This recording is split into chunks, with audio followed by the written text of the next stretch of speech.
actually happen. Joining us now is Independent Senator Bernie Sanders of Vermont, who sits on the Senate Budget Committee. Senator Sanders, thanks very much for your time.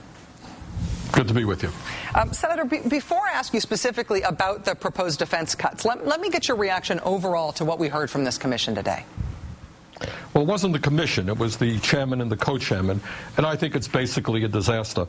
Rachel, at a time when the top 1% have seen a huge increase in the amount of money they make, and that's more than the bottom 50%, I think you got to take a hard look at the tax breaks that these people and large corporations have gotten.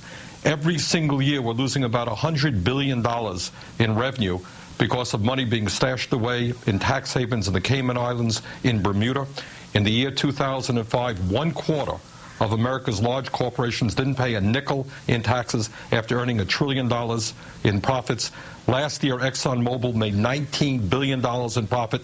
Not only did they not pay any taxes, they got a refund from the IRS for $156 million. So you got to look within the context of American society, huge loopholes and tax breaks for the richest people at a time when they are becoming much wealthier and while the middle class is in steep decline. So I think when you talk about moving toward a balanced budget, clearly you don't punish working families and the middle class who are already hurting. You got to go to those people who have made out like bandits in recent years. The last 25 years, 80% of all new income went to the top 1%. Those are the guys that I think you got to look at in order to bring new revenue into the system, not working families, which is why I think the Bowles and Simpson report today was very, very weak and unfair.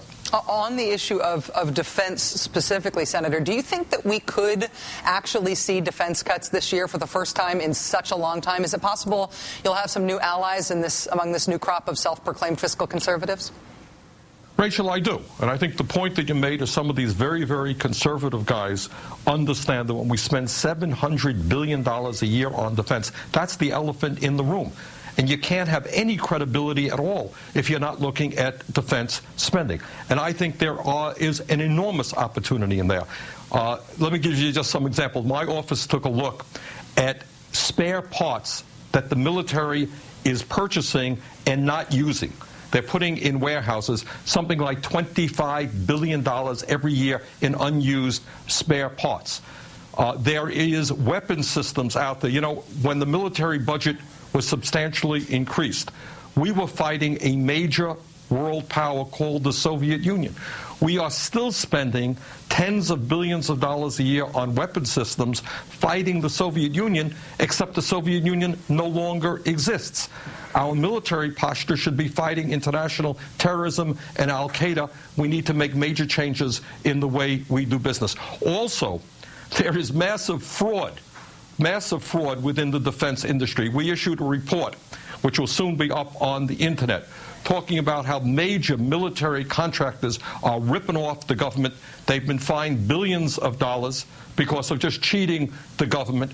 These guys go out, in addition to that, they go out for contracts, and they say, yeah, we'll build this weapon systems for $5 billion. Turns out they end up building it for $15 billion. So I think any honest person understands that when you're looking at a $700 billion budget, there are enormous savings that we can bring about without lessening our military strength. And let the record show that we discussed on this program tonight potential policy overlap between Senator Sanders of Vermont and Senator Coburn of Oklahoma. And in that, I believe anything is possible. Senator Bernie Sanders of Vermont, sir, it is always a real pleasure to have you here. Thank you.